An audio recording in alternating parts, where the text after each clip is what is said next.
Tai čia jau mus filminat? Jo.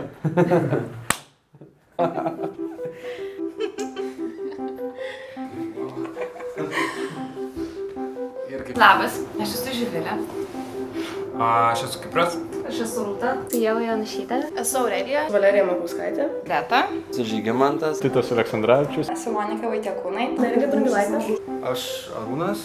Aš esu Greta. Aš Lukas Tanulis. Karolis. Benas Šemeta. Aš Benas, Odeta mano kolegė. Aš manau, kad tai yra žiauriai geras projektas. Grynai nuvažiuoti, dabar pabūtą savaitę išbandyti, kaip jie tenais gyvena, kaip ten elgesi. Tai va, man tokia puikiai tiesiog pasitaikė šansas ir aš iš karto jį paėmiau ir pasinaudojau. Ir, žinau, norėjau sužinoti, kaip viskas vyksta įmonės viduje. Bet čia yra labai faina. Man čia sekėsi labai gerai iš tikrųjų. Esu labai patenkinta, nes gavau prisiliesti prie rimtų užduočių, ką jie daro, konkrečių užduočių. Grynai to vidinio darbo įmonėje. Jau žinau, kaip viskas vyksta iš tikrųjų. Jo, tu pasijutai tarsi, kad aš čia buvau prieš kažkiek laiko, čia iš visų draugas. Vau!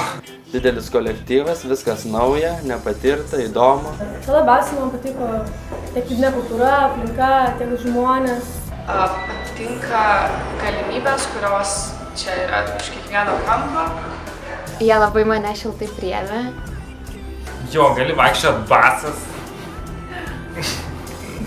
Labai gerai gerti apskanę kavą ir bendrauti su labai protingai žmonėmis. Tai man tai žiauriai patiko ir man čia tikrai faina buvo.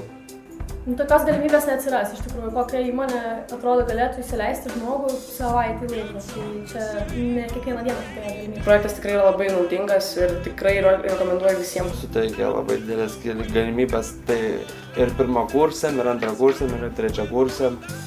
Patiko iš tikrųjų, labai džiaugiuosi, kad buvau supažindinta, kaip viskas vyksta iš įmonės vidaus. Aš manau, kad tai yra super projektas. Aš bent jau matau šitą projektą kaip labai gerą galimybę pamatyti, ar norėtum nebūtinai darbo, bet, pavyzdžiui, ilgesnės praktikos kažkaip. Manau, kad labai vykęs ir labai naudingas. Ir manau, kad reikia tokių daugiau. Projektas vertas 10 balų. Tikrai. Pirmas dalykas, eidami nebijotų, savim pasitikėtų labai. Nebūti pasyviais ir siekti savo tikslų. Nebijoti aukoti savo laiko. Ir siūlau studentams būti žingeidiems, aktyviems bei pastoviai klausinėti savo darbo vadovo. Dalyvauti tokiuose projektuose ir tiesiog semtis patirties. Nereikia turėti kažkokių didesnių lūkesčių, tegul įmonė nustebino tave, bet aišku, ir tu turi nustebinti įmonę. Nereikia žiūrėti, kad mus tenais nubuksavo ar kažką padarė, bet reikia žiūrėti, kad iš tos pusės, kad tai gerai, nes mums davė patirties ir žinojo, kaip klausimus toliau, kaip uždavinėti. Mes čia dabar skamba taip, kad mes čia laiduojam kažkaip, ten verbuojam kažką, kažkaip žiauriai gerą kompanija. Bet tikrai labai faina. Bet, čia nulis melo prieskonių. Aš tik. Vakar blogiausia dalis. Turi ką nors blogo pasakyti? Ne. Labai. Sorry. Yay!